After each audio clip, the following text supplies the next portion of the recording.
A lot of, women were never taught that they can listen to their bodies and manage their pain and their stress or their tolerance in exercise training. Women aren't sold fitness like males are, but we also weren't ever sold fitness like athletes, where I think that some of those components are what make better fitness programs. The toned body or that lean body or that fit body that most females are looking for comes from pulling back the volume in their weight training, but driving up that intensity. I think one of the biggest mistakes that women make when it comes to training is restricting their food and or carbohydrate intake too much, too frequently, too often, or all of the time. On top of this is there's this big obsession right now on cortisol. My favorite fact is do you know what brings down cortisol or reduces the cortisol response to exercise? Today I sit down with exercise scientist Alyssa Olenick, PhD, to discuss what an optimal exercise program for women looks like, and whether women should be approaching exercise, nutrition, and recovery just like men do, or if they require a unique approach specific to their anatomy and physiology. This was a 3.5-hour conversation, so we've split it into part 1 and part 2 to make it a little more digestible.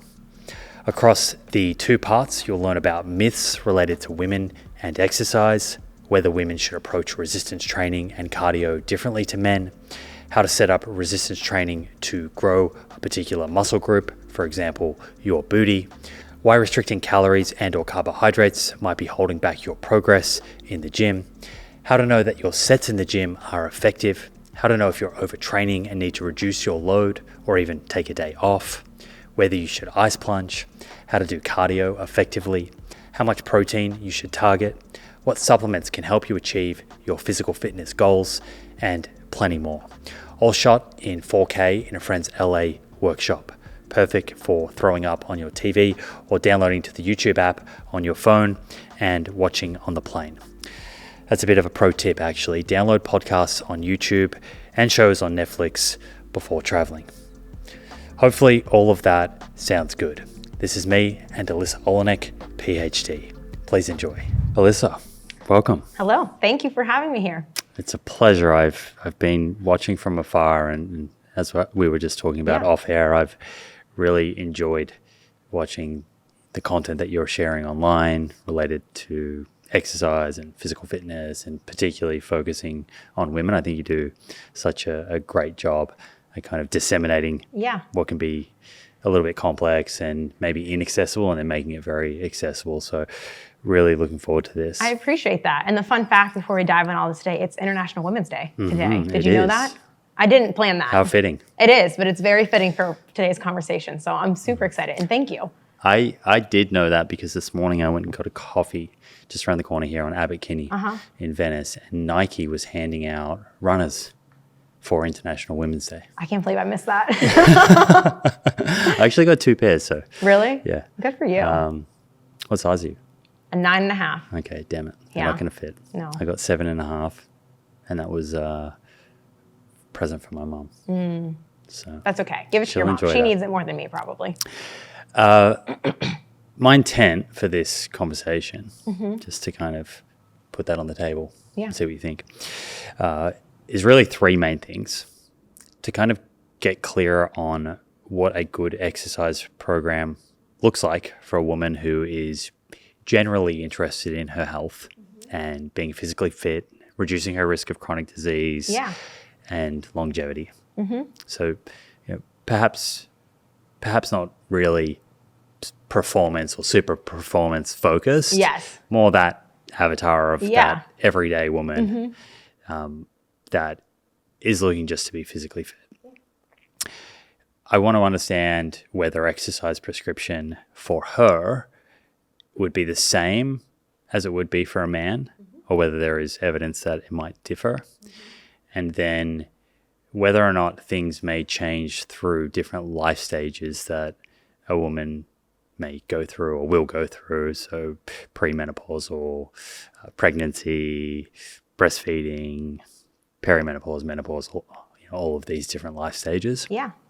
Sound like a good plan? That sounds like a good plan, and I promise I won't try to convince anyone on your listeners to be as extreme as me. But but I do bring I joke that my bias is that I view the world through the lens as a trained exercise physiologist. So I will try to convince the listeners that they should take their fitness goals seriously, even if they aren't extreme.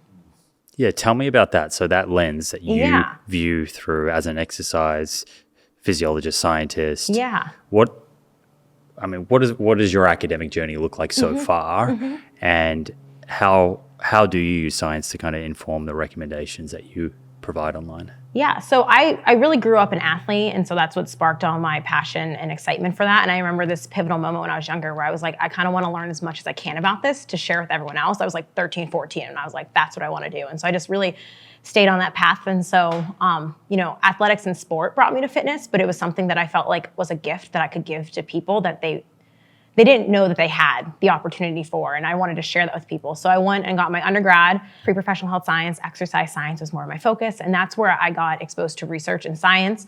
I played lacrosse and I ended up quitting because I got really, really into school and science. I never knew that I was smart and science was for me, and then I kind of went down this rabbit hole where I was like really excited about that. And once I got exposed to research and I found out you can get paid to go to grad school and do research and think, I was really excited about that. And so I graduated early and did an internship at the Pitt Neuromuscular Research Center. And then I went and got my master's at Western Kentucky University.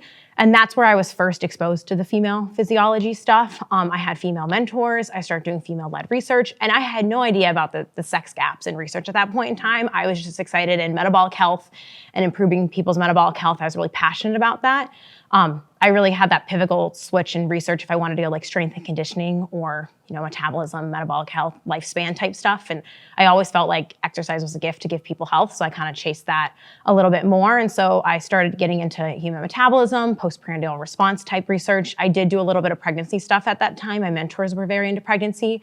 And then I kind of brought that with me into my PhD, which I completed almost 2 years ago, next month at the University of Georgia, where I did a lot of work in metabolic flexibility, in postprandial meal response, exercise metabolism, but then a lot of my coursework was in sports nutrition and muscle physiology and all that classic exercise physiology stuff as well. But I've always viewed exercise as a tool for improving our health, not just a tool for performance, but improved performance is also an indicator of health. I always kind of have that opinion. And then I'm currently finishing up a postdoc at the University of Colorado and Anschutz Medical Center, where I'm extending my training. I did a lot of menstrual cycle stuff and sex comparison stuff in my PhD, and I wanted to expand that to the whole lifespan. So starting to learn more about that peri and menopausal and postmenopausal time period to kind of have that breadth and depth of exercise, but also, women's metabolic health across the entire lifespan and rounding out my knowledge with that. You mentioned there sex gaps. Unpack what you mean by that.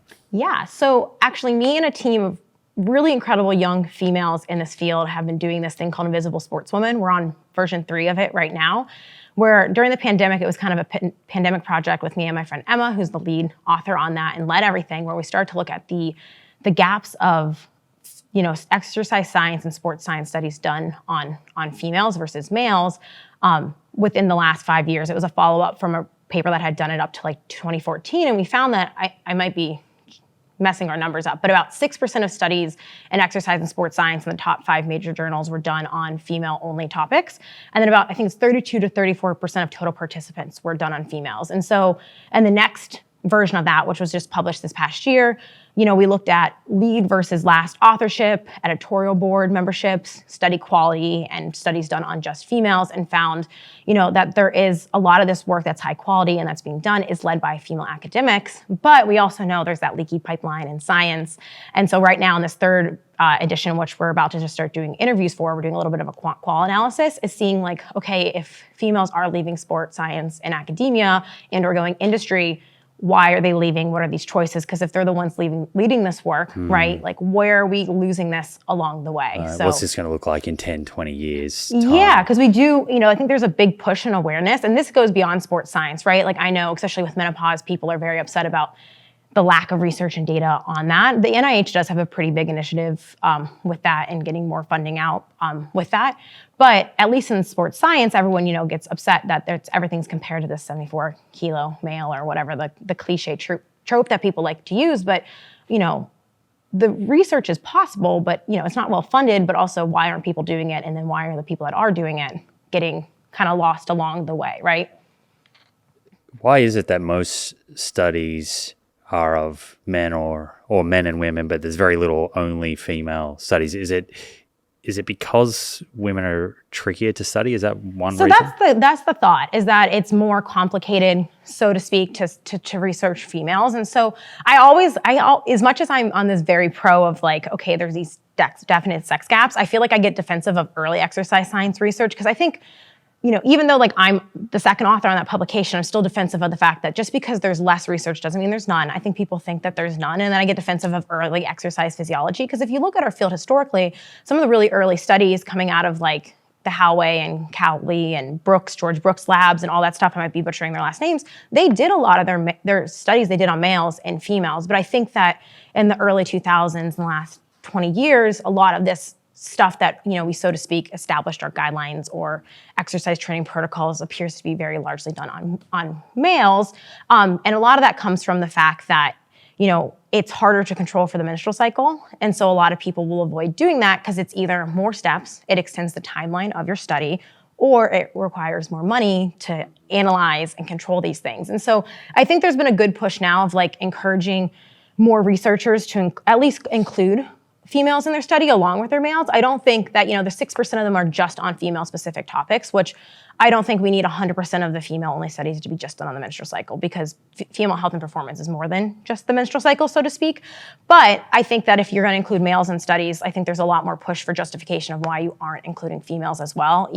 Publications and journals are asking for that justification, or even like, people who are putting these studies together, like, okay, can you have a female group, or is this question specific to males, so to speak? And yeah, a lot of that does come down to the fact that it's more complicated and there's more control, and that adds more stress and money to research, which is already itself time consuming and costs a lot of money to do. Yeah, I often see comments on social media and it will be a claim of, such and such, maybe it's like a type of exercise or sauna, affected the regularity of my period. Yeah. And then I jump into the research and, there may be studies that have included women, but perhaps they weren't even measuring regularity of menstruation. Right.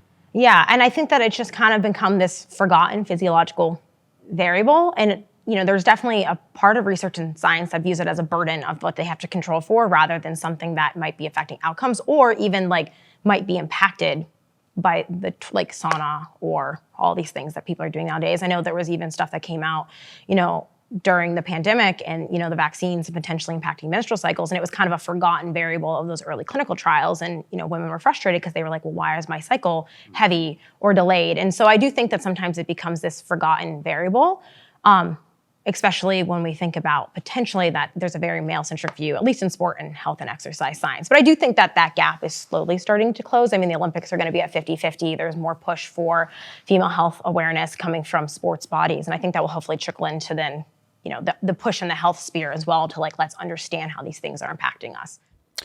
Current exercise guidelines, are they just broad? They encompass men and women, or are they broken? Is there sufficient evidence as it stands right now? Because you mentioned it's not as if there is no evidence. There is some evidence.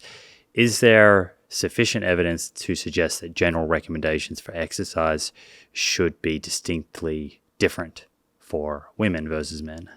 I'm of the opinion that I don't think that we need these super specific, unique, niche female exercise training guidelines. Most things that work for males work for females.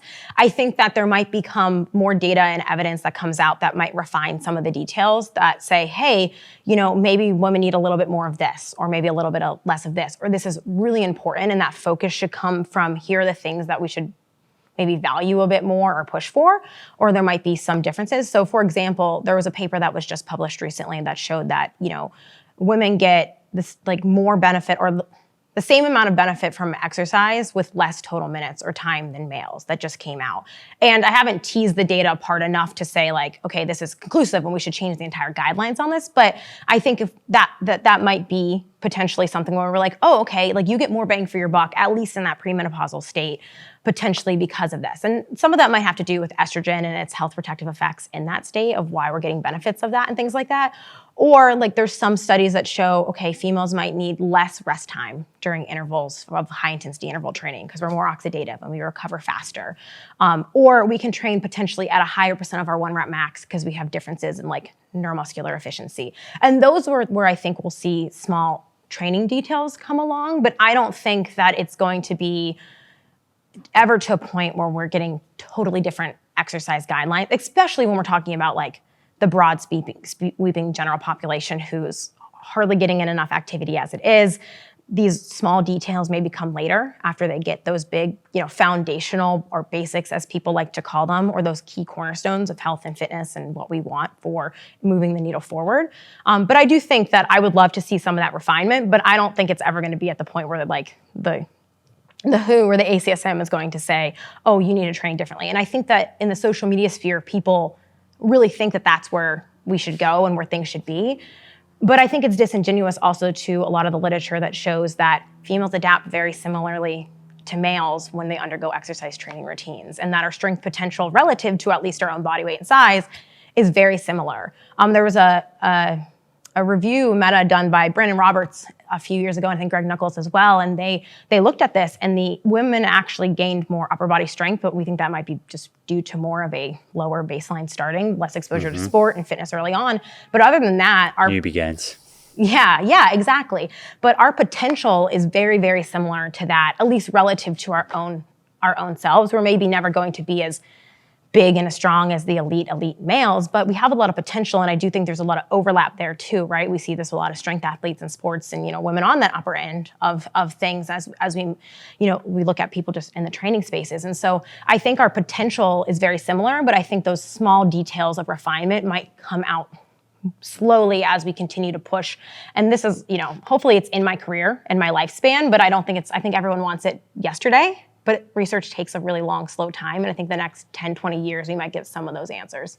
So where is, I guess, some of this information that you'll see on social media around individualization or personalization for women training a certain way at a particular time of the month, maybe in the follicular phase of their cycle, and then differently in the luteal phase? And if there isn't necessarily, I guess, strong evidence to support that, why are we seeing that? Is that a sexier story? Is it an easier way to sell something? I'm making you speculate. Yeah, but I'd be interested to kind of hear what I have lots of opinions on this. So I've thought about this a lot. So I think it's coming from a few places.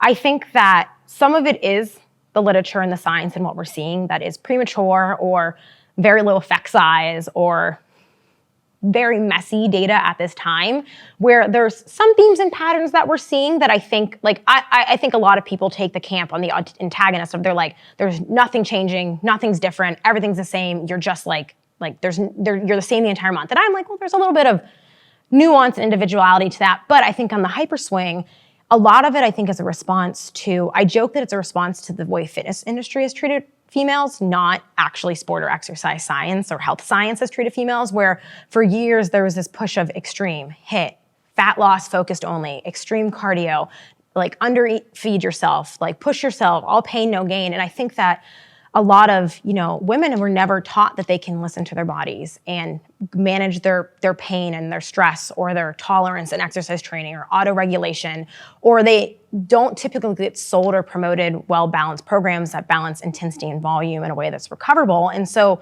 when they find something like cycle syncing, they then find something that potentially brings them back below that threshold of either low energy availability or recoverability, or they're not burning the candle at both ends, and they do genuinely feel better. But what happens though on that side, I think, is a hyperswing in response to that very early mid-2000s or last 20 years of that extremeness, where they, want to kind of have that step back from that extremeness that we've always been sold, because women aren't sold fitness like males are, but we also weren't ever sold fitness like athletes, where I think that some of those components are what make better fitness programs.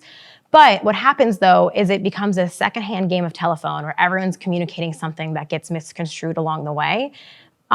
And it's just confusing. And now you have these cycle syncing protocols, but none of them are the same. They're all different. Everyone's telling you to do a different thing at a different phase, and it's kind of made up. And what I think my frustrations with this side of it a lot of time is that they're mad that we don't have enough data on women and that we need more data and that we're treated like males, but then we're giving women secondhand hypotheses as truth. And that frustrates me, because you're not actually giving them anything credible. You're just saying, well, this might happen to this or this might happen here, so you should only train like this. And we don't have any data to say that you should only do Pilates or walk for 7, 10, 14 days of the month, but it's just, it's inflammatory or it's not recoverable, so you should just kind of pull back and do nothing. And I think an issue there is that a lot of the people coming from that side of things, they don't have formal training in exercise science, sports science, exercise physiology, so they don't understand how good training programs kind of come about. So the solution is to just, well, you pull it all back.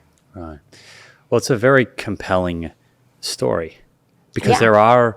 there are anatomical and physiological differences between men and women. Yeah. Right? So as you just said, hypothesis. Yeah. So of course, there could be all sorts of hypotheses that women are going to respond differently to training, and perhaps at different times of the month, they respond differently again, or different stages of their life. So I can see how, particularly for someone who doesn't feel like they're getting results, that they would come across that information, and it's a very compelling, strong argument. It's a sexy story. You've been left out, you've been forgotten, you've been trained like a man, and I'm going to train you like the female that you are, and it's going to get you all these results, and it's going to work better for you. Most of the time, when it's good, it's just repackaged strength training with a pink bow, if I'm being honest. Or at the worst end is this work with your body, listen to your body type thing that I think people think is independent of what a good training program can also include. I'm just thinking about how someone might push back on this. No, I've gotten all the pushback on this. Yeah. I think one thing that comes to mind is, I think someone might say absence of evidence is not evidence of absence, right? And what I heard earlier from you is you're not saying that there might be differences in terms of how women respond to exercise compared to men, but we don't have the resolution right now with the current data to know what those differences are, to be able to prescribe very different set of exercise recommendations for women. Yes. But you are saying it could be possible. So there's two things I think people lump the menstrual cycle and sex differences into the same bucket. And there's sex differences, and then there's menstrual cycle differences. And right now, I think we have some stuff that is more clear on sex differences and how either we respond or adapt our potential or all of that stuff. And it's a little bit more clear. But what people want is that menstrual cycle difference. They want to know, should I train different in my follicular phase versus my luteal phase? And I think that there's going to be potentially fine-tuned variations that may come out more and more. And I think people think that I'm very anti-cycle syncing in the sense that I'm not open to or excited to the literature growing as we go through the years. There's actually been a couple clinical trials pushed through that they're going to actually start trying to look at this a little bit more. And hopefully over the years, we can maybe have some more specific guidelines. But I don't think what will come of that is going to look like the current state of a lot of these claims around how you should train around your cycle. I think there's some variations of this that are definitely more refined and more data-driven and potentially better than some other forms of that out there. So it's not to say I'm against that, but I think right now we just don't have strong enough data to say you should only do X at this time or Y at this time. I think if anything, it's okay, maybe you drive up this here and you drive this down here, or you focus on recovery more here, but you're not changing every single week the routine or movement style or type of exercise that you're doing. And if anything, I think that complicates exercise for females even more. And I think that ends up inadvertently adding a barrier to people who are already falling further below the exercise guidelines when we think about the gen pop and healthy populations. And I think that there might be a time and place for considering hormones, but it comes after all of these other steps in which we need to get to at that first. Because at the time right now, the data is pretty much conclusive of, and it should be individualized. So it's not to say that your individual experience is invalid. It's that the cycle you have this month might not be the same as the cycle you have next month. And it's not the same cycle that your friend is having, and your response and how that impacts you won't be exactly the same. And that's what makes it complicated. So I always like to say that I think that it's this, and I sympathize greatly with this deep desire from women to want to have data and information about themselves, but it's not that they then in turn are wanting this one-size-fits-all thing. But the reality is that you are so individual and unique that it's really still going to be based on you and your symptomology and your menstrual cycle experience, because that's going to change. And I went to the Female Athlete Conference last year, and I saw some really interesting data from, I don't think it's published yet, but it was really neat where they tracked people's performance over 2 cycles, and the phases that they performed better in changed cycle to cycle, even within the same person. And that's why I think this gets messy and complicated, because you're not having the same exact cycle every single month for the rest of your life, or, your hormone levels or how you're sensitive to those compared to someone else might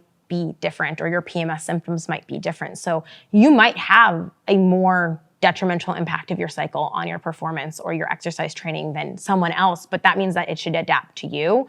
Not everybody should be fed the same one-size-fits-all 28-day perfect Pinterest graphic meme version of how to train. Right. So does that come back to what you said earlier, listening to your body?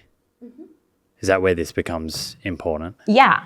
So I think that the reason this sells is because it's kind of giving, women this permission to rest, or take a rest day, or take a step back, or take it easy if they are feeling really terrible. And so autoregulation is something that's really common in the strength fields, especially coming from powerlifting and very more strength-focused individuals.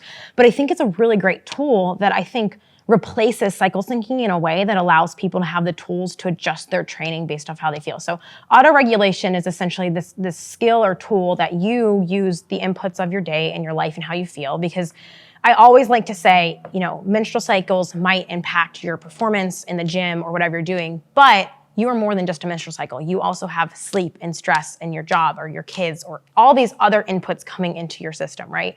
And all of that are going to affect how you feel any day showing up in the gym or your training sessions.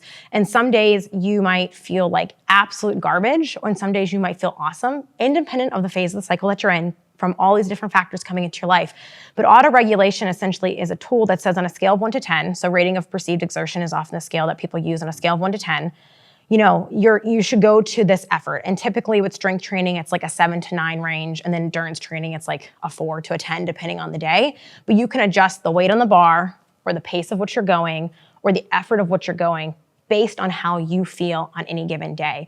And I think that it counts and captures a lot of things that might be changing within the cycle itself. And so to give more specific examples of that, with the data we do have on the menstrual cycle, you may have better performance or strength outcomes in the follicular phase or late follicular phase, and you may have poor strength performance in that late luteal into that early follicular or menstrual cycle phases. But if you use autoregulation, that doesn't mean you have to increase the weight every single week. It's, okay, well, this week you might go up, and this week you don't feel as great, so you go back 5 or 10 pounds, and the next week you go up. But over time, you're still able to make progress, but you're also working within how you feel, how fast the bar is moving, how hard, your pace or effort is going. And you can adjust that based off how you feel. And that's, it's prescriptive to like, hey, work to this target. It doesn't matter what weight or what pace it is, it's how hard is that feeling? And I think that that's one of the most important tools that I think can allow people to kind of take ownership of their own cycle and their own symptomology and how they feel.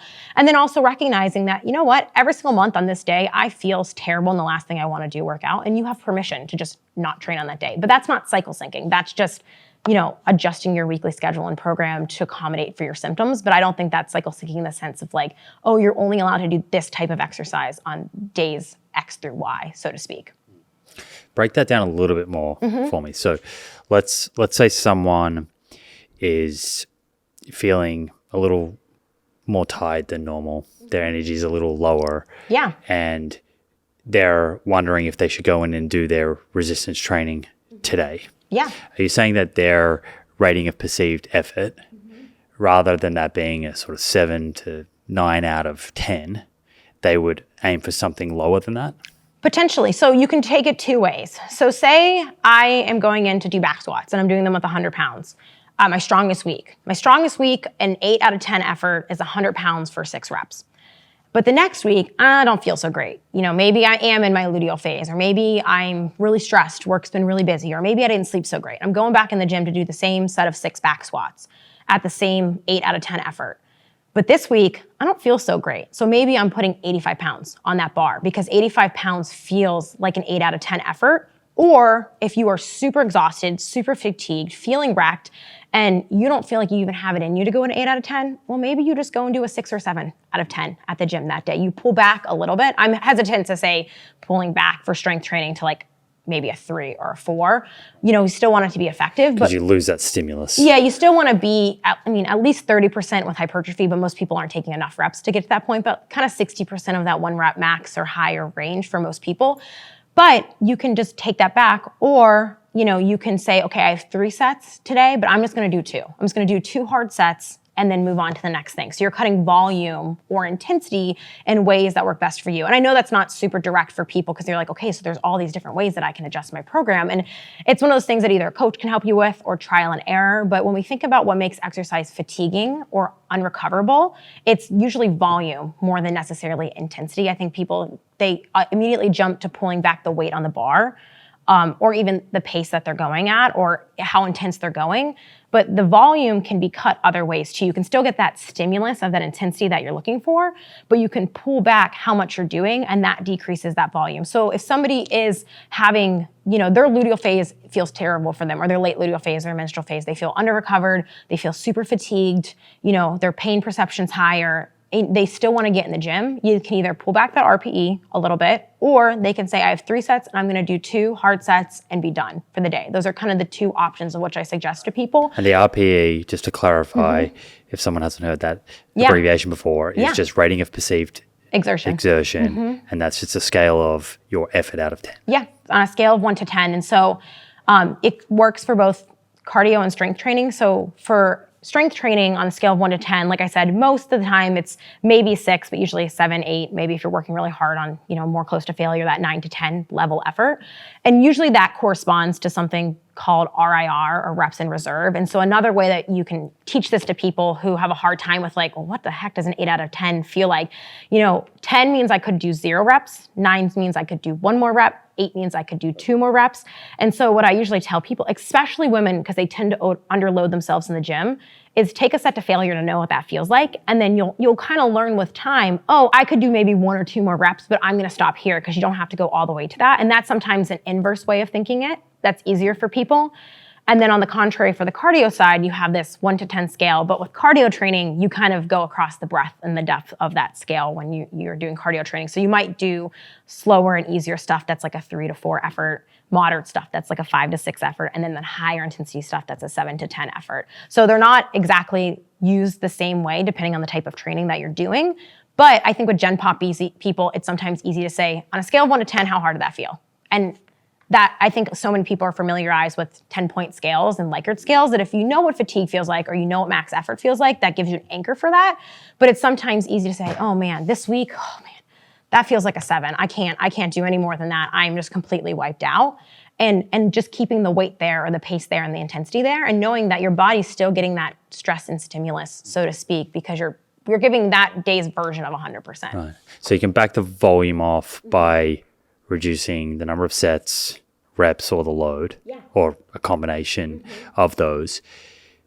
At what point is it just better to take the day off? Yeah, I think that, if you are, especially if we're thinking in the light of the menstrual cycle or in life in general, if you wake up and you've had a crummy night's sleep, we're talking maybe 3, 4, 5, maybe even 6 hours of sleep. I don't like to be the coach or person who's like, 1 bad sleep and you should never work out.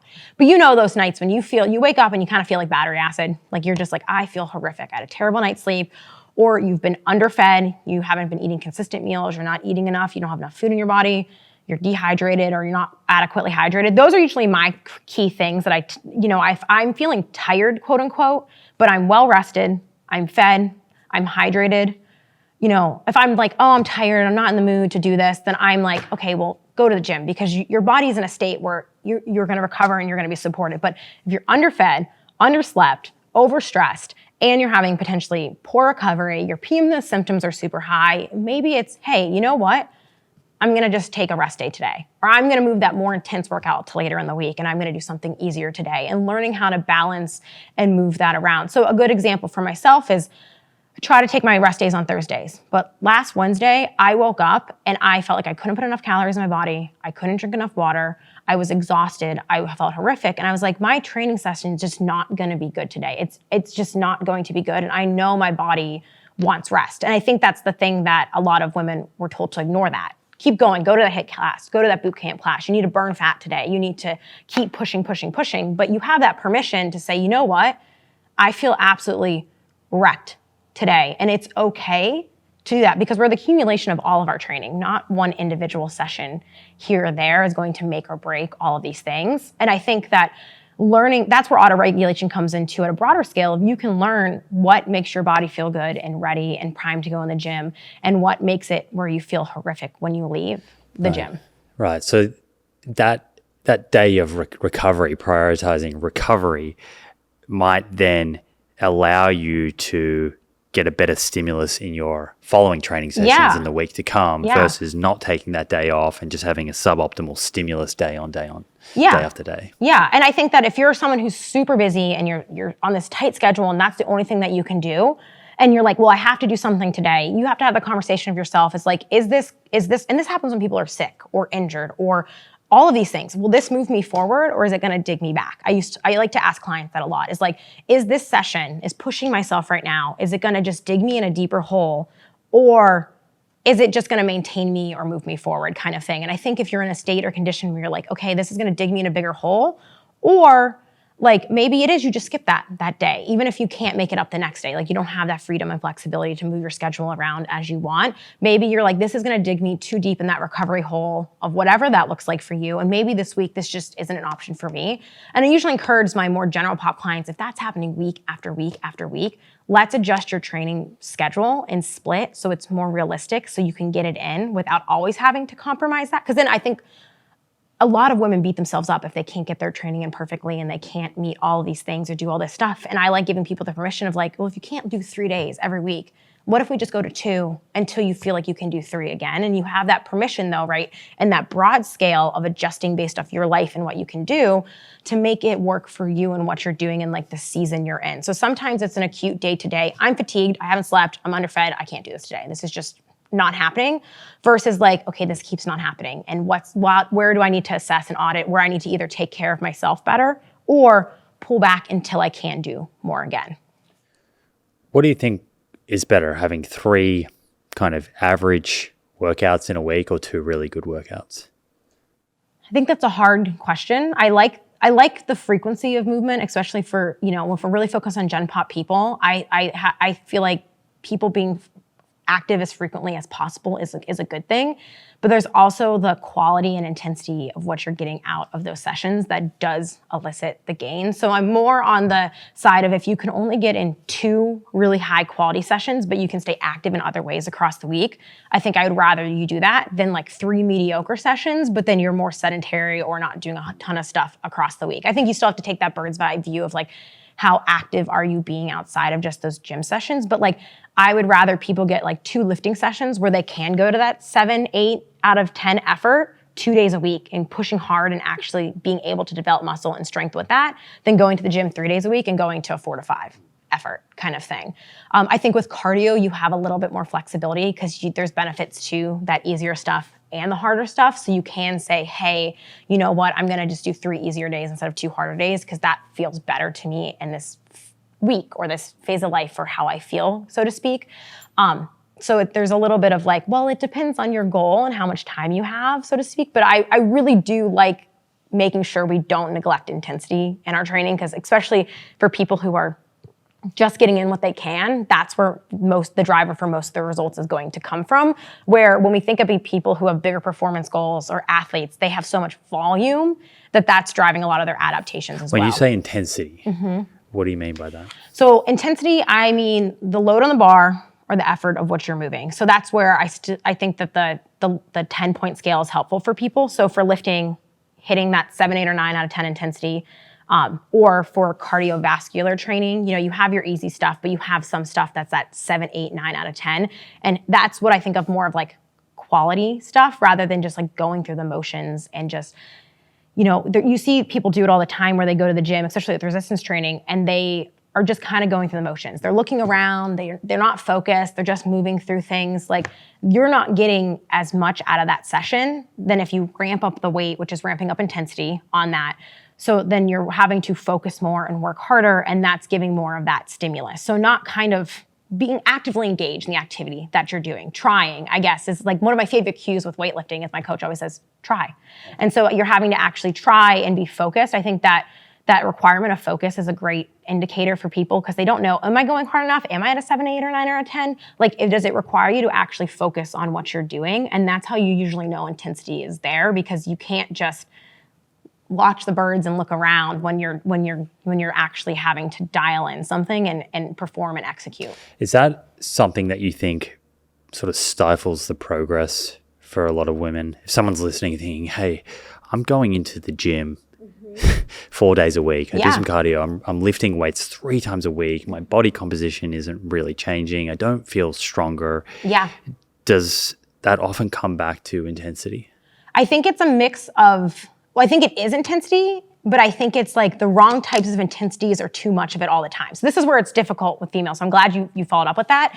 Is that I think women do too much cardio intensity all the time and not enough strength training intensity. So I think that they need to, but on the contrary, I guess on the strength part, they do a ton of volume. They do a ton of reps and sets and like a million, like 4x12 for 10 exercise in a training program. So they're doing too much work, but not enough intensity. Because when you're doing that much work, you can't do it all at the highest, most quality intensity because you can't do all of that work. It's, intensity is going to suffer there. Similarly with cardio, they're doing high intensity of some sort every single day of the week, all of the time for everything. And eventually, yes, that more quality, higher end stuff, that suffers because it ends up becoming moderate intensity for everything. Or they're only doing high intensity and they're not enough doing easy intensity and they're not balancing or polarizing or making that so across the week you're doing some easy stuff that's recoverable and then making sure the days that you are going high or hard intense that it's of actual quality so you can go high and hard intense. So the mistakes I see a lot of women doing is that they do too much what they perceive to be high intensity cardio too often. And this is coming from somebody who's very pro cardio. This is not to say I'm anti cardio, but they do too much of this high intensity or moderate intensity all the time cardio and it's not specific and progressible and it's just to kind of burn calories or get it in or they associate that with fat loss and a good body. And then in the weight training, the type of weight training that women are typically sold is this high rep, lower intensity, higher volume training rather than less is more, but let's do it higher quality. The concern there is often, at least from what I hear, women are concerned with getting bulky. Yeah. If you're pulling that load up. Yes. And I think that they're afraid of the heavy training. And again, volume drives that. And so if you're lifting 2 or 3 days a week, you're probably not going to be doing enough volume to become like the next female bodybuilder who's doing a perfectly curated 6-day split and tracking every morsel of food that's going into her mouth. But the tone body or that lean body or that fit body that most females are looking for comes from pulling back the volume in their weight training, but driving up that intensity of what they're doing. They're adding load to that.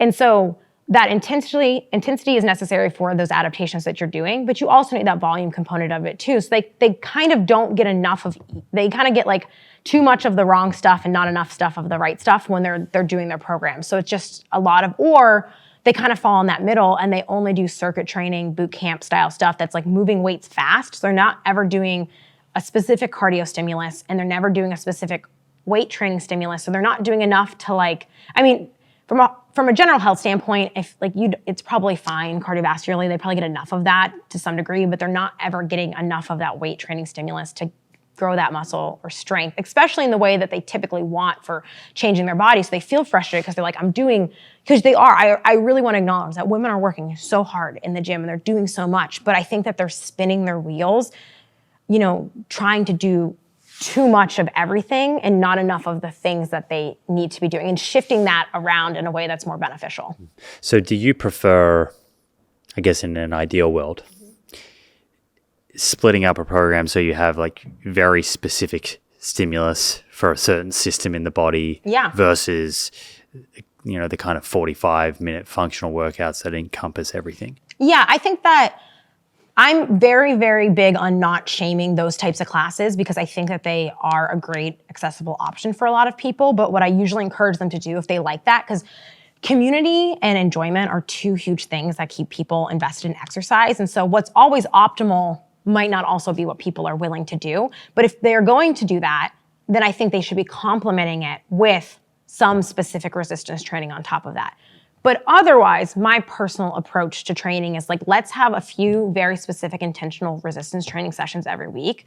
And then what you do for the rest of the week cardiovascularly, if you don't have specific goals, you can kind of do what you want. Most people aren't doing enough volume that it's too worrisome for them to do too much of certain things. But if you have some sort of specific goal, then okay, maybe we are being more specific of those things. And then, in an optimal, ideal world, I would love to see people doing actual HIIT workouts, like true high intensity or sprint interval training, not this like group fitness functional version of it, and doing some of that quality high intensity work. So yes, ideally, like my approach is let's keep our strength very specific to strength. Let's keep our easy cardio days intentionally easy cardio. And then let's keep our high intensity stuff specifically high intensity. But I think there's room as well for like, I kind of like bits and pieces of the CrossFit model. And I think some of their like metabolic conditioning type stuff can be effective and fun for cardiovascular stimulus. But even that, if it's well programmed, is going to distribute resistance and cardiovascular training in a way across seasons or weeks, and that you're kind of getting a little bit of everything. You just want to make sure that you're hitting on all those main things. But yeah, in an ideal world, I would love to see women doing 2 to 3 days of specific intentional weight training, 1 or 2 high quality, high intensity cardio sessions a week, and the rest being either easy cardio or general activity that they like outside of that. Is that what you call a hybrid training program? So I think there's a difference between hybrid training and concurrent training. But right now, hybrid's really trendy, right? So I view hybrid training as you're trying to maximize 2 characteristics that are seemingly opposite in the same training program at the same time. That's how I view hybrid. But I don't care if people say they're hybrid. I have clients that are just doing regular cardio with their strength training, and they're like, I'm hybrid training with Liz. And I'm like, absolutely, own that. I do not care, but that's how I view hybrid, is like, how do we maximize these 2 things that seem very opposite? Where concurrent training is, how do we balance these 2 different components of fitness in either the same day, week, or training cycle so that they are either improving together or not conflicting with each other. But it's funny, the talk I'm giving next week is called Hybrid is for Everyone, because I think that the hybrid approach to training, whether you're trying to maximize everything, is the perfect kind of blend of health focused fitness, because it's giving you both of those components of improving your cardiovascular fitness and your strength and hypertrophy in a way that I think the literature makes it very clear both is what you want for health moving forward. So yes, that's what I would call hybrid training. I just think there's that distinction of like, I don't want people to be intimidated that they have to be training for this extreme running or endurance goal while also being powerlifter strong. I always tell people, like, it can look however you want it to look like for you and your life. Because I have clients who are moms, and their hybrid is having the cardiovascular fitness to keep up with their kids and the strength for that longevity that they want as they age. And that is just as valuable as much as like my big hybrid training goals. So, yes, but also I don't want people to think that you have to be the next ultra marathoner power lifter in order to say you're hybrid training. But it's possible with the right sort of program and split to improve your cardiorespiratory fitness and your strength at the same time. It's not that one of those has to come at the cost of the other. For most people, absolutely. I think if we're talking elite level Olympic ends of the spectrum, potentially there's going to be this divide. But for most people, as they go through the beginner and intermediate and even like higher intermediate stages, you can improve both at the same time with good programming and training. I think the biggest limiters for people are more so their time and their schedule of what they can do. But yeah, you can absolutely improve both simultaneously for a very, very long time, or the volume of which you would need for it to start to become that interference to occur is far greater than most people, especially just regular everyday women, are doing in their training. And so, I mean, that's exactly what I do with my clients. We have hundreds of women who aren't getting stronger and running and doing these races or doing cardio at the same time. And that's exactly what we do with the system that I've built. But it's not just me doing this. Like, we're seeing this across the industry as more and more people are kind of waking up from the cardio kills your gains narrative and moving into this, we want to feel athletic and healthy and keep up. And we should probably care about our VO2 max and keep sprinting and jumping as we age too, not just only barbell weightlifting. Like, there's this beauty to having this multidimensional fitness that I think is favorable for health and longevity than just isolating yourself into one. When could cardio affect your gains? Yeah. So I don't think we have a specific cutoff of this is how much cardio you need to do. When we look at the data, I think it's really important to make the distinction that cardio doesn't 100% blunt your hypertrophy. It does suggest that it might, for trained individuals, it essentially slows the rate of it, or it's slightly less than what it would be if you were 100% weight training. Is that HIIT and also steady state sort of low There's intensity a mix cardio? of that in the literature of what's impairing it the most. A lot of that has to do with the high intensity stuff. The high intensity stuff's hard because the studies are so variable in what they use and the protocols they use. It's hard to necessarily say. But yeah, I think that it's a blend of both. Like there's some data to suggest like running is more fatiguing than cycling because there's a greater CNS or central nervous system fatigue from the running than the cycling. And then like there is a meta-analysis on the HIIT training that kind of shows that it might impact it, but then you look at the effect sizes and the protocols that they use and the order they did them in, and you're like, it probably actually doesn't really wash out Does to this that. matter for the everyday person? Yeah, it's the same thing with the cycling stuff and the interference stuff. I'm like, yeah, we might be seeing these small differences in the literature, but like the effect size of which it's happening is something that I think over time comes out in the wash. Or one thing that I think gets left out a lot of this stuff. My big thing is one, if you're gonna do this hybrid concurrent training, the molecular interference of what's happening at the muscular level isn't my worry, right? Because it's not 100% blunting it. It's not turning it off entirely and you're never ever gonna grow muscle ever again. As in, just to break that down. Yeah. So the cardio stimulus is affecting muscle protein synthesis. Is that what's happening? Yeah, so essentially I kind of jumped right into this. When you do resistance training, the mechanical tension that comes from that resistance training signals this pathway that stimulates something called mTOR, which then turns on essentially muscle protein synthesis, creating new muscle tissue and developing that. But then endurance or cardio training, essentially the way that those signals are turned on in the body is that it creates an acute energy deficit in the muscle cells. This is one of the reasons that it's actually good for our health because it's creating this kind of energy deficit. And so that drives this cell signaling to turn on something called AMPK, which turns on PGC1 alpha, which leads to increased mitochondrial biogenesis and all those adaptations that we want from cardio training. But what happens in that process of that pathway is it blunts that mTOR signaling. So it essentially turns off or blunts or decreases the signaling to the protein that's turning on muscle protein synthesis. And so that is true, and that is very real. But I think that it gets overblown by people to the extent of what that's happening, or you can program and make considerations for training around that. Mixed with, I think nutrition plays a huge status in this as well, and it's leading to this. So we don't have these long-term studies of like, well, if you are doing both of these at the same time for chronic use, like how much is this actually blunting this versus how much are you fed versus the perfect balance of across the week? Like we don't have this. This is just best coaching practices based off kind of understanding how the physiological systems work. But the second component of that is a little bit more of my take on it is there's this central nervous system fatigue that comes from endurance training that in turns reduces the quality of your lifting sessions because you're not able to essentially be as powerful.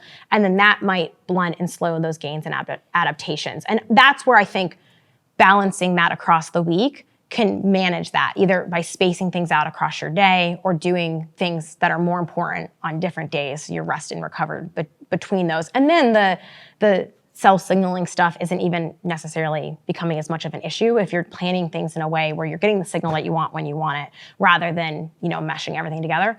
But we're seeing these hybrid athletes now who are doing both at very extreme high ends and making progress. I mean, there was that one guy, I can't remember, I think Adam Klink maybe might be his name, I don't remember. He did a 500-pound deadlift and ran a sub 5-minute mile in the same day, right? And you look at CrossFitters and people at these high ends of these spectrums doing these things who are very muscular and very strong.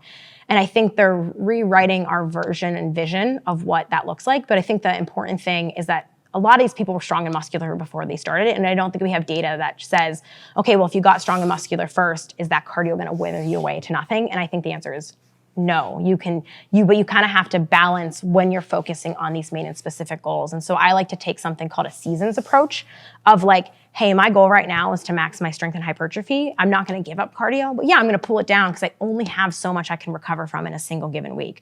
But right here, right now, I really need to develop an aerobic fitness base. So I'm gonna drive up that version of my training, but I'm still gonna keep that minimum effective dose of strength and intensity within that here. So I'm not losing that fitness. And I like to think of hybrid fitness as like, it's a very long-term version of fitness. And I know that's hard for a lot of people to think of, is that you're not going up and down all the time. You're trying to build and stack over time. So your fitness is kind of like going small bits over time, but you're increasing both kind of in oscillation rather than, I think a lot of people, well, I'm only gonna run for this 6 months, well, I'm only gonna lift for this next month. Oh, but I'm gonna go back to running. And the goal is to not ever give up one thing entirely, but maybe you're changing the percentage or the priority of that within your life based off your goals or your interest or potentially what you're really lacking and you need to be developing.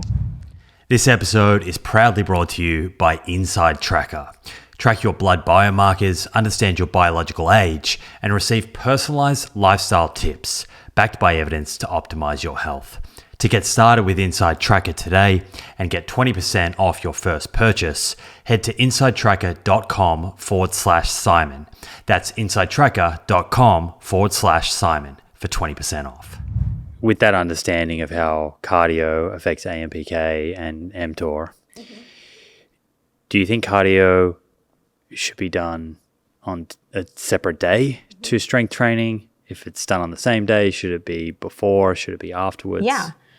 So my rule of thumb is even when I'm training for my races, I always lift first. I always prioritize strength training first because I think that, cardio training, especially running, right, is going to be more fatiguing.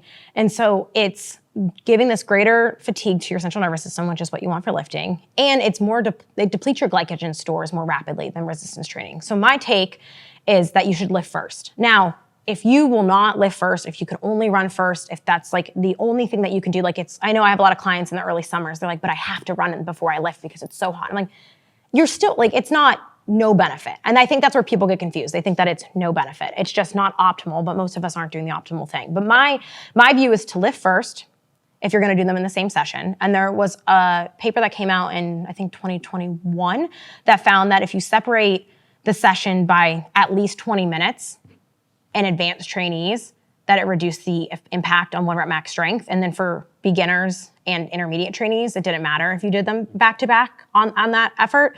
And then there's other, data that suggests that you can separate them by 2, 3, 6, 8 hours. So generally I say strength first, cardio after, or strength in the morning, cardio in the afternoon, or switch them if you need to, cardio in the afternoon, strength in the evening, put that space between. And then if you're gonna do them in the same day or the same session, that's where I think we need to be more focused on nutrition too. If it's greater than 60 minutes for you to do both, probably take in some carbohydrate while you're doing that, or at least making sure that you're very well fed before the session. And then if you're doing them split across the day, making sure you have enough protein and carbs to recover between those 2 sessions. And then otherwise, if you have someone, and I don't think most people need to double up that often. I think most people, they might strength train 3 days a week and do cardio 3 or 4 days a week. You can probably do it all on their own. But if you're gonna do them then back to back, I like doing, my hard lifting session with my speed work days potentially, if I don't have a ton of rest days in my week and a lot of wiggle room with putting more intensity later on. But then there's also the take of people do their hard lifting day and then their easy cardio session after, and they save their hard day for its own workout entirely. I don't think either of those are necessarily incorrect or wrong, but then you might wanna put that hard cardio session and that hard leg session, so to speak, because usually they're both lower body dominant, maybe having 48 hours, like an easy day between them or a rest day between them so that you can get the most out of those training sessions. And that's where that balancing that intensity across the week is helpful instead of having every day be your high intense day. Well, what days are my highest intensity days? What sessions do I care about the most? So during, when I'm race training, I will move my speed work day from slowly being after my strength training session to being on its own day, because I know that I start to care more about that quality of that session and I will put something easier there. But when I don't really care about things as much, I might slap them together a little bit more. And I think it really depends as well, how many sessions are people doing in a week? Are they only lifting 2 days, 3 days, 4 days? Are they doing cardio a couple days a week? Or are they actually having high volume cardio goals? And if we center it back to those Gen Pop people that we're really focusing here, most of it doesn't matter. There was a paper that just came out looking at middle-aged people on doing concurrent training back to back, and they both improved health and it didn't appear to interfere with each other, at least in this middle-aged population. So I think for the Gen Pop people, the risk versus reward becomes less and less compared to just the value of them getting it in and getting it done. Yeah. You mentioned carbs there. So yes. So if someone's, I think what you said was if someone's training for more than an hour and they're doing both cardio and some resistance training, they might want to have some carbohydrates during. Yeah. What does that look like? How much or what kind of foods are people going to? Yeah. If you're doing the resistance training first and then going into the cardio and it's 90 minutes to 2 hours of total training, I like that 30 to 60 grams of carbs taken in at some point during, in that I don't think you need to go the full 60 to 90 grams of carbs like you might with a 2-hour run session. Usually when I do my back-to-back days, I eat my breakfast. I usually do my squat day. And then the tail end of my squat day, I'll eat like 2 packs of fruit snacks or a couple applesauce squeeze packets or like some crackers or just something like that to get that in. And then I go and do my speed session. If it's really hot and sweaty, I'll also include like an electrolyte during that day. Some people can just do like a carbohydrate drink mix while you're training to have that available. Because some of that fatigue that you might have from that lifting carrying into that cardio session, having your glycogen stores depleted increases that fatigue and muscle damage and demand of the contractility of the muscle. And so I think a lot of people, they struggle with like hybrid or concurrent training, whatever you want to call it, because they're underfed from like, protein's important, but also carbohydrate. And so it's harder to recover from their sessions, but having that, adequate carbohydrate feeding when you're doing that type of stuff can help make it less stressful and less damaging and less fatiguing on the body, but also allow you to have quality in both when you're doing them back to back. Yeah, and I have to imagine that at least people who are looking to cardio for fat burning, like you mentioned earlier, that there would be a person who is leaning into cardio training but also restricting carbohydrates because they're of the view that carbohydrates increase fat storage. Yes.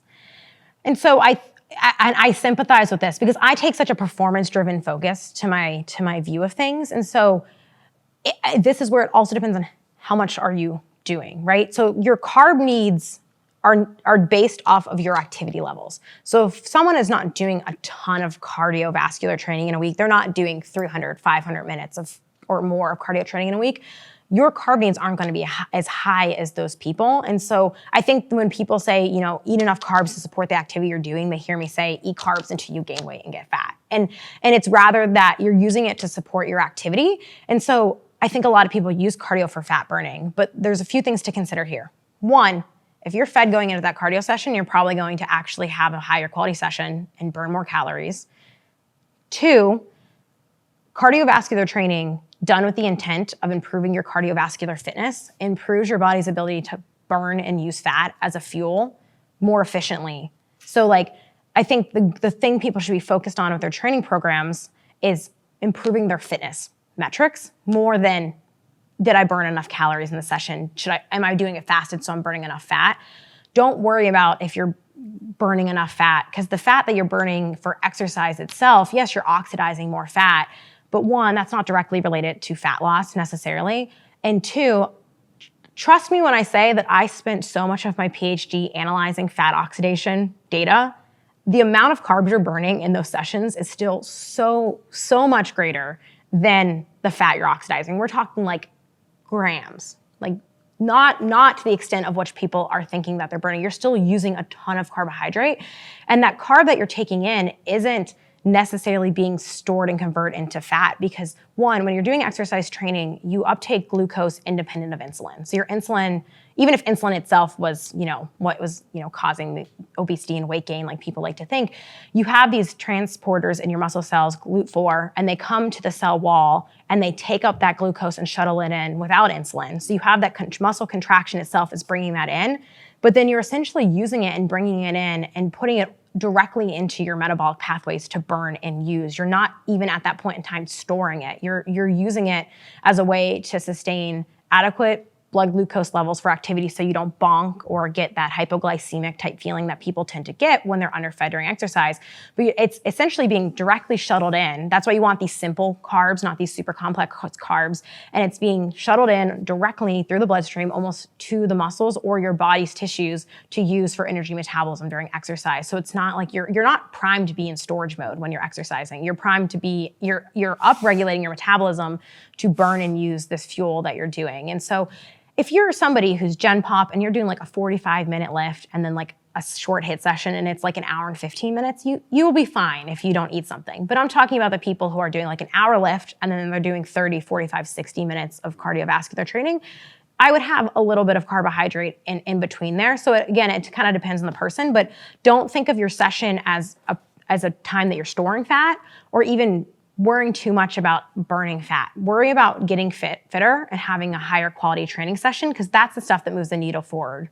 So what I'm hearing from you here, and I'll throw this back to you, is that potentially if you are under consuming carbohydrates for a certain individual, and I'm thinking back to that avatar of the individual, the woman who is putting the hours in, she's training, but not necessarily getting the progress. And earlier you mentioned the importance of intensity. Yeah. So if someone is restricting carbohydrates, doing a lot of exercise, could that be affecting their intensity? Yeah, I think one of the biggest mistakes that women make when it comes to training is restricting their food and or carbohydrate intake too much, too frequently, too often, or all of the time. They're taking a dieting mentality to their exercise training, and I think that's a big thing that holds them back from getting results in their training, especially the ones who are like, hey, I'm working out 6 days a week, I'm doing all this cardio, I'm not seeing any results, but they're restricting their carbohydrates and they're burning the candle at both ends. And so I think that, when we think about, even if we circle back to the cycle training stuff, I think the first thing that's the most important for females is to be fed, be adequately fed. And I think that we don't think about things like low energy availability, either in the short term or the long term, in Gen Pop clients. But a lot of females are doing things that are eliciting low energy availability within their training sessions, and they're not putting their bodies in a state where they're like, yeah, let's just we want to recover. We want to give up fat. We want to perform at our best. We want to push into our training sessions. And so they're just kind of on this hamster wheel of chronic moderate intensity exercise where they're never really progressing the intensity or the volume. They're just kind of doing the same thing. And your body does adapt to that. So it's just adapting. Right. So just like turning up, going through the motions sort of with resistance training, going through the motions with cardio. So you are putting in the time. But failure to get to the right intensity is sort of stifling progress. Kind of, yeah. And they're not either able to get to the right intensity, or they're not even able to actually progress anything that they're doing. So your body becomes almost adapted to that, right? Like you hear everyone say maybe not everyone. You hear people say all the time in the fitness industry, don't run because your body adapts to it and then you gain weight. Well, you become more efficient as you do cardio. That's a positive adaptation to cardiovascular training. But people forget that you can progress cardio training just like you can progress resistance training. They think of cardio of just doing the same thing day in and day out.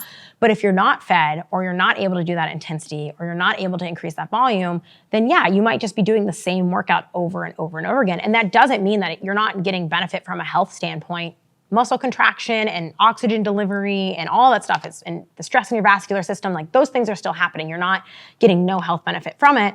But when you're thinking about trying to push your physique forward or make progress there, you might be holding yourself back because you're not giving yourself, you're not putting gasoline in the engine. You're just expecting your car to keep moving on fumes rather than being able to accelerate or move forward or go faster or whatever that looks like. So if someone is in that position, they feel stuck. I guess firstly, what are, other than not getting progress or maybe not seeing progress, what are signs that someone is in low energy availability? Yeah. In that state? So I think that when I talk about this, because so many people struggle with fat loss or weight loss or being overweight or whatever that looks like, they're like, well, there's no way I'm in low energy availability. But there can be short-term acute low energy availability during the day. And then there can be also chronic long-term low energy availability. And so a lot of the signs of like chronic low-term energy availability are going to be things like obsession with food, obsession with body size, like those psychosocial things that are really parallel to disordered eating habits and traits. And then you also have things like you have, alterations to the menstrual cycle, decreases in your menstrual cycle frequency and ovulatory cycles. You're not ovulating or you're not getting your period at all. That's more of the extreme version of it. You have increased inflammation. You potentially have lower bone density, bone loss, things like that. That's one of the biggest concerns of this low energy availability state. But then you also might not be recovering. And if you're not making progress in your training sessions, you're not putting on muscle, you're not recovering, you feel like crap. And really what I think for most Gen Pop people is that more of that acute, because I think what they do is they wake up, they have coffee and a breath of air, they eat a salad with barely anything on it for lunch, and then they're like, oh, I'm overeating at dinner, or I'm overeating on the weekend. So they might not be in a long-term state of low energy availability, but they are under eating during the days. And so they're just stressing their bodies out, and they're not giving it the fuel it needs to recover during that AM training session that they're doing, or when they go to the gym after work. They're going in on fumes, even if they are, eating enough later. And so there can even be energy low energy availability in the short term from either low intake, like that across the day. But another classification of low energy availability, or low energy availability, actually a better way of saying this, parallels, is low carbohydrate availability. So a lot of the signs and symptoms that come from low carbohydrate availability, especially in females, parallel or mimic a lot of the signs and symptoms or work hand in hand with low energy availability. So not having enough carbohydrate to match your training volume or your intensity or what you're doing.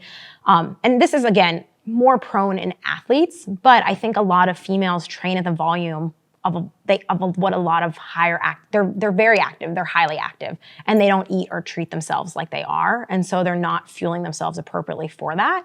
And so if you feel like trash, you're not recovering, your sleep's poor, you're always hungry in the middle of the night, your cycles are being impacted, or you feel like, if you get blood work, you can also look at some of the things that are going on in there, but that's potentially, there's a lot of things in people's lifestyles that can also be impacting that, but you don't feel like you're getting your bang for your buck out of your training sessions, just consider for a little bit increasing your carbohydrate intake and seeing how that feels. And so even when we circle back to the menstrual cycle, we see that if your performance is impacted during your luteal phase, or if your metabolism is different during the luteal phase, we have studies that show that those differences go away when women are fed carbs. So like some of those discrepancies in the training and performance go away when you're fed carbs, or you're potentially, going to perform equally as well when you're in that fed state, or those differences go away. And so I think that's something that a lot of people neglect because they're trained restrict, restrict, restrict. And it's not overeat, it's eat to the demands of what you need for your activity level and your body. And so it's hard to say exactly because every person's different, right? You have potentially two very different gen pop people. I think of the person who's struggling with fat loss, struggles with exercise consistency, struggles with yo-yo dieting or on and off eating. And then I think of the lean enthusiast who's cardio bunny, chasing all the fat loss, always really highly active, under restricting their activity and calories. But both of them might need to essentially adjust their eating to eat adequately for where they're at. And what that looks like might be different. But if you're not getting the results or progress that you're looking for those things, I usually, especially this phenotype, I'm usually like, let's pull back a little bit on that exercise obsession and let's push food up a little bit more. And it's really scary for them to do that. But I'm like, if you do it and you trust me, you're probably going to see your performance increase, your body composition increase, and you're kind of feel a lot better when you're doing it. Yeah, that's interesting what you mentioned there about carbohydrate restriction kind of mimicking low energy availability. Mm-hmm. Because as I was hearing you go through what someone may experience, I imagine there's people listening thinking, okay, I am experiencing that, poor sleep, I'm hungry, this and that, but I can't be in low energy availability because I'm not losing weight. Yes. Yeah. And I think what's funny too, on top of this, is there's this big obsession right now on cortisol, right? Everyone's obsessed with cortisol and it's spiking cortisol, and cortisol is making you gain fat, and cortisol is doing all these things. But like, my favorite fact is like, do you know what brings down cortisol or reduces the cortisol response to exercise? Carbohydrates.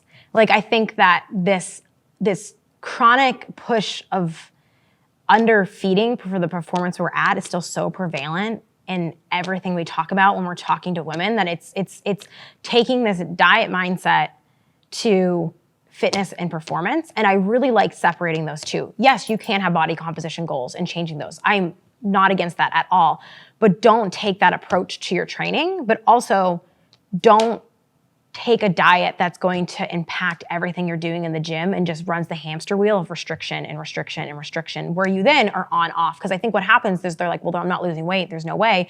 And they're either, in some cases they are chronically under eating, or I think in most cases they're very unaware of how much they're actually eating the times when they are eating versus the rest of the time when they feel like they're borderline starving themselves in order to, be fit or healthy or what they view as the right way to eat. And then on the nights or the weekends or the vacations or the times off, that's when that creeps in, and they're not seeing that total average caloric intake, but they're oscillating between the state of low energy availability and then being overfed. low energy availability or even being adequately fed, but you're still in that state throughout the week when you're, the memes and the jokes of like, oh, I've only had an iced coffee today. I don't know why I feel like crap. Like that's not funny. That's not a meal. You need to actually feed yourself because you'll perform better. Your cognition will be better and your performance will be better. And you're probably going to see way better results in your training and fitness. And I think one of the most rewarding things for me is when I can get women to trust that. They lift heavy. They're not afraid to do cardio. They're not afraid to not diet for a little bit and just eat and fuel themselves for the training that they're doing. And then it almost ends up, you pull that cognitive stress of always obsessing about your body, and then their body composition ends up shifting without as much effort. Because the cognitive effort of doing that high volume of training all of the time and then being micromanaging of your food on people, I feel like makes them feel like they're doing so much more work and effort in the gym that they can't possibly believe that there's an option for them to pull back a little bit on what they're doing or shift and redistribute what they're doing in the gym and eat more food and get more results or better results with half that demand. Like they feel like it has to be that hard for it to work. When you say well-fed or adequately fed, we've spoken a bit about carbohydrates, but you mentioned protein earlier.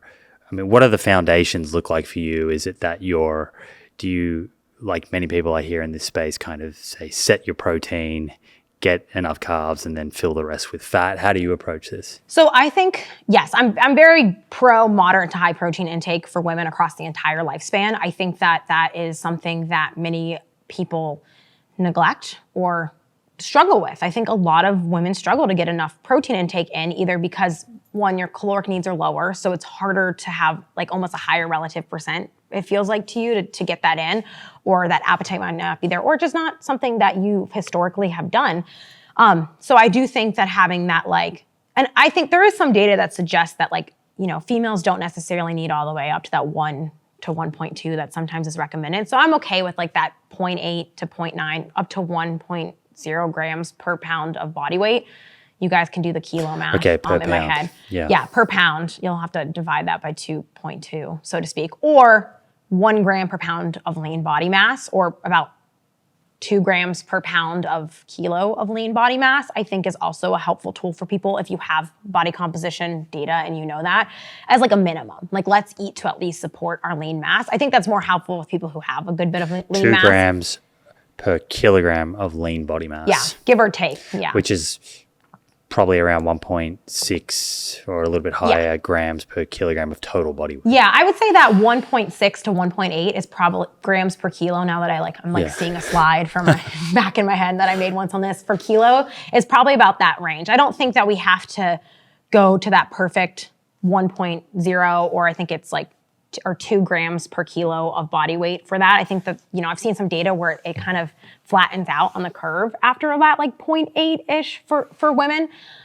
But I think there's benefits across the entire lifespan for that. But especially if you are struggling with your hunger and satiety and you feel like you can't lose fat and you feel like you're not making progress in the gym and you're not recovering, like that's usually a sign that, hey, maybe increasing my protein might help that, because it increases satiation. If you are someone who struggles with that hunger and satiety, it's going to improve your exercise recovery. You're going to be giving the amino acids that your body needs. And then especially like when we think about, the luteal phase or menopause, like those are time periods where that's probably even more important to be more dialed in with that. I'm of the stance that like, you don't need to periodize your protein to your period, because you just should eat enough all of the time. But you might need those higher demands, but I think that's I have these like 3 key things that I think are the most important for women and females, and it's enough protein, enough carbs, and enough calories. That doesn't mean to say fat isn't important. So to go back to your industry of like standard of like set the protein and let your carbs and fats kind of fall where they are, I think that's great for regular everyday people. But if you're shifting that volume or intensity up on your training, you're probably going to have to shift that carb preference a little bit up. Have a bias to carbs, which means dialing the fat down a little bit. And so that's something I see a lot too, especially like when people struggle also too, because they're like, I gained weight when I trained for a race, or I gained weight when I trained for a marathon, or whatever that looks like. And I'm like, because you're hungry and you're not eating enough carbs, and so your body's increasing that hunger because it's wanting to recover and replenish and restore those. But everything around us is hyperpalatable, and everything around us is high fat. And I struggle with this, right? Like, I'm aware of this, and I have a really high carbohydrate demand, and I joke, I say, fats find me. Like no matter, like I have to be super, and I'm not restricting fats by any means, but I still have to be super diligent that I'm not like blowing up my calories with fats when I know my body needs the carbs to support and recover me. And so that's where I'm like, okay, as you start to shift past maybe those exercise guidelines, if you're like 2.5 hours a week in the exercise guidelines and you're a regular person doing stuff, just like eat enough carbs to support yourself. But once you start getting into that, okay, I'm exercising 3, 4, 5, or if you're doing even more than that, like you're training for that first marathon and you've never trained for a marathon before, like you're going to have to shift that preference of that intake, and it'll make you feel fuller, you'll recover better, you'll perform better, you're gonna feel better. Like it's really scary for people because of the narrative around carbs, but I think it's really important for me to really reiterate that your body isn't just storing these and causing these massive insulin spikes. It's using them to replenish your glycogen stores. They're going into storage. They're not even necessarily like, I mean, your body goes in and out of fat storage and burning throughout the day, but you're refilling your glycogen stores, or your body's using it for energy, for recovery and repair. It's not like, I think that's a hard thing for people because they only think of food going in to be stored and turned to fat, rather than, well, your body's using that to sustain and fuel the recovery or performance or training that you are doing. And again, not everyone has those high performance goals, but I see all the time. I see my Gen Pop clients start training for the first half marathon or their marathon ends. That's the first really big spike in cardiovascular activity they've done, or they've always ran and they decide they're like, hey, I need to add in strength training. And they're like, why am I always under recovered, or this is really hard, or I'm not adapting? And it's because they didn't adjust their food intake to that increased demands on their body. And that's where I kind of have that view of like, don't bring a diet view to your training. Always make sure that you're feeding and fueling yourself for the activity that you're doing. And that's not to say you can't have fat loss goals, but you probably shouldn't be training for a marathon and having a fat loss goal at the same time. Like that might be something that you need to separate so that you can focus on the thing that you need to be doing at the same time. Let's imagine someone's listening and thinking, Alyssa's made a great case here to eat more carbohydrates. But when you say eat enough carbohydrates, perhaps they're not even sure what that means. Yes. Are we talking about having oats at breakfast? You know, let's imagine this is a 50 kilogram woman, and we don't have to get super specific here, but are we talking about she's having oats at breakfast, she's having rice and quinoa or potato at lunch and at dinner? Yeah. What is enough carbs? And that's where it's hard, because there's these amazing grams per kilogram recommendation based off total hours of activity that you are doing in a week of training.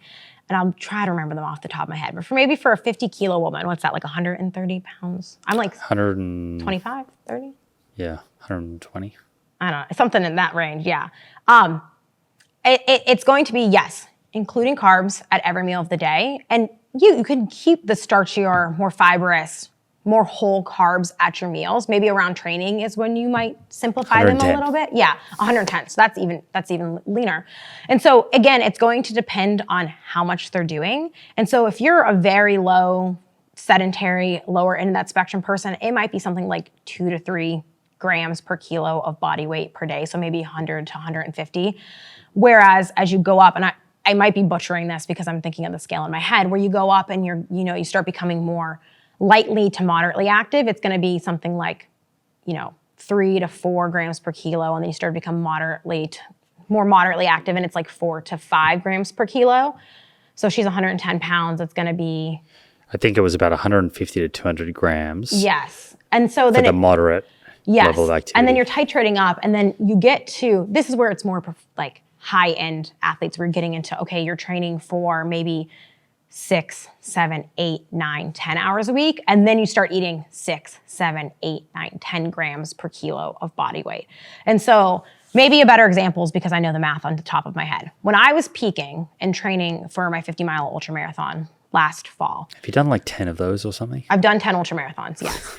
I eat. Just a lazy 10. I know. I'm training for my first 100 miler, actually. On my high running days, I eat 550 to 600 grams of carbs in a day on those days of training. But when I was in my recovery, and I'm like 64 kilos, that's a better reference for me because I know what I weigh.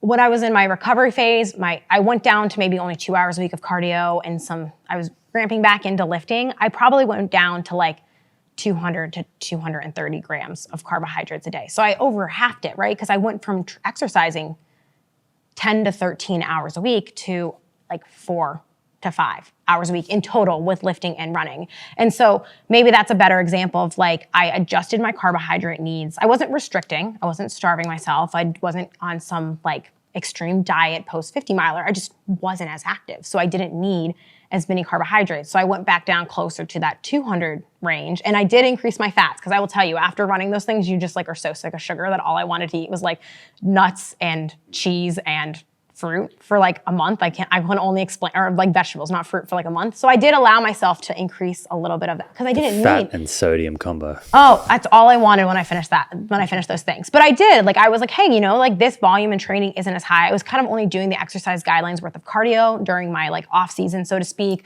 I was only lifting maybe 2 days a week. I kind of took a big break on training, so I pulled that down. So my calories also went from like 2,800 to 3,200 a day down to like 22, maybe 2,300 calories a day. And I brought a lot of that down from carbohydrate and then let myself bump up a little bit in fats because of that consideration. Because, okay, the intensity and volume isn't there. I can shift a little bit more fats and still have enough to affect my recovery. But I was well fed in both of those situations and those examples. I was eating enough for my body and the fuel and the activity that I was doing, but I wasn't, when I cut it down, it wasn't like I was like restricting or starving myself. My just energy needs fluxed and they went down, and I was well fed there just as much as I was well fed on that other end of the spectrum.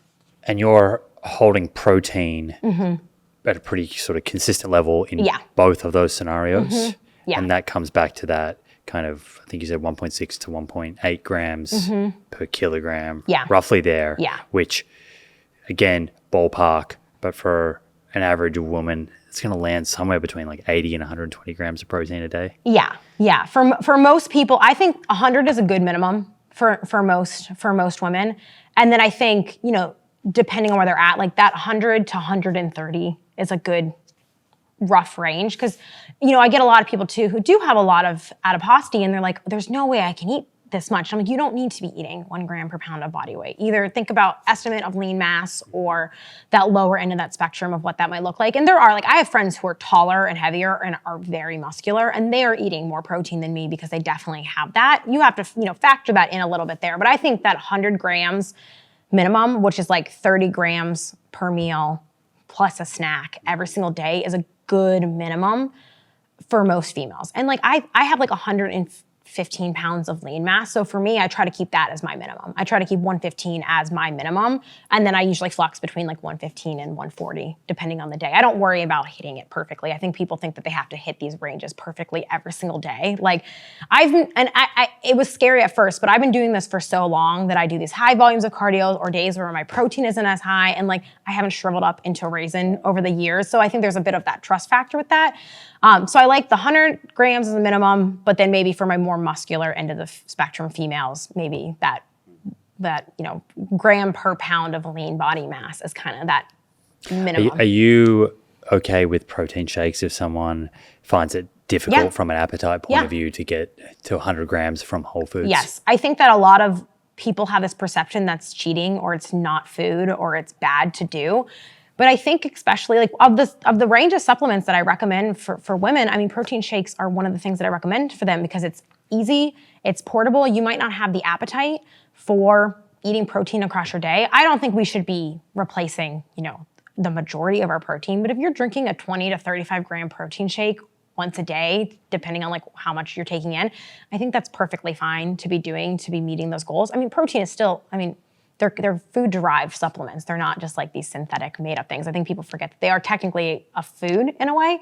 I am absolutely fine with people using some sort. And I know you're plant-based. It's important to note that like it's totally fine to use a whey-based supplement or a soy, pea, plant-derived based supplement, and they both are, as long as they're dosed appropriately and have enough protein in them, they're both are fine. You can use either. I actually personally use a plant-based supplement over a whey just due to GI tolerance, and like that's what I've used to supplement for the last few years. And you can interchange. It doesn't have to be only whey or bust kind of mindset. But yeah, I'm totally okay with that. And it doesn't have to be every day, right? Like you can someday, hey, I'm low today, I'm gonna get in a protein supplement, or use a protein bar as part of a snack that you incorporate in the afternoons or things like that. That's really good info. I've had a bunch of convos with people like Alan Aragon, and we've dive deep into all things protein. Yeah, but the you guys common have this. theme really seems to be hitting that total protein being most important. Like many of these things, like we spoke earlier, you can go into the weeds and we can talk about protein distribution and before or after training, and they could be, these could be important in certain contexts. Yeah. But for the general person, just getting total protein is the most important thing. Yeah, I think total protein. And then my one caveat of that for women is that I think that there is potentially a slight benefit of us really having that in our systems when we're training. I think a lot of people are like, shotgun a protein shake after you're done training. But I like the idea more of having amino acids already available in your system, especially if we're thinking about, training in that luteal phase where progesterone is high, or menopause when, our amino acid sensitivity is potentially affected or lower. I think that's where we might be like, hey, let's make sure that we have protein in our bodies and systems. Does it have to be a protein shake? No, but a meal or something available in our systems before we're doing this training. So your body kind of has those building blocks within that. Those are like my two caveats. But again, at the end of the day, if you mess it up, the protein intake at the whole day matters more than anything. So yes, I totally agree. Is that something that you would need to have, at least 30 minutes, an hour or so before a workout for it to actually make a difference? Or can someone slam a protein shake right before they walk into a workout? I would say a lot of that comes down to GI tolerance. I like the idea for something like protein, usually it's 30 to 60 minutes out just so you can digest it a little bit. I mean, if you're resistance training, you might not have as much of a GI tolerance for things, so you might be able to take something in. So I think that it's probably ideal. It's either 30 to 60 minutes or longer in that pre-workout meal. Or if you're going to do it, you can do it right before your session, but just make sure that you're just not going to, have an upset. I mean, that might work a little bit more before lifting than running. My idea is more so that by the time you complete that session, you have those amino acids through your digestive tract and into your bloodstream, rather than, okay, I just finished the workout, but my body's looking for these to recover and repair. That's why I've always been more pro, let's make sure we have protein in before, because after you're going to probably eat a meal within the next hour or so you're probably going to get that in at some point or another. But I think that a lot of people, they either don't get any food in before they train or they don't get any protein. And then my one other thing to that is if you can't get protein in before you're training, because you're rolling out of bed, you have kids, it's super busy, it's super early, get at least some carbohydrate in, because carbs to some degree are protein sparing. And so having that available will help kind of tease off some of that breakdown or an excess that we might not want. So your body's less likely to take protein, break that down and turn it into energy. Yeah, because there's a backdoor pathway where protein can get turned into carbs, and then those carbs can be used for energy metabolism. So if you're going to, at the minimum, at least do carbohydrates, and then my timing recommendation for that is at least 30 minutes before or less than 10 minutes. Because what happens if you do that wonky in between of you kind of get that insulin response and then you start training and then you have two mechanisms taking your glucose up and then suddenly you're lightheaded in the gym. So you might have that drop. So I like it right before or the meal that's at least 30 minutes before the training. So ideally you have some amino acids on board. Some amino acids, yes. Otherwise, if you're running out the door, grabbing a banana is going to be better. Yeah, I think people really overthink this too, especially the fasted morning training. There's this big take with fasted versus not versus training in women versus males. And I'm pro you should be, I really think that most females should be fed before they exercise because of the energy availability and our sensitivity to that. But people think that they need to be do I have to get up an hour before and eat a whole meal? Let's drink a glass of chocolate milk, eat a couple applesauce packets or a banana or something that's light, easy, digestible. It doesn't be heavy. It doesn't need to be 500 calories. It can be 100 or 200 calories, super easy, out the door. And yeah, it's exactly that. It doesn't need to be this super, super fancy, formal, well-digested meal. You just want your body to kind of have something going into that training session. There you have it, friends. I hope you enjoyed this episode. If you did and want to stay up to date with future episodes, be sure to hit that subscribe button on YouTube and follow on Apple or Spotify. Finally, thank you for showing up and the effort that you're making to take control of your health. I look forward to hanging out with you again in the next episode.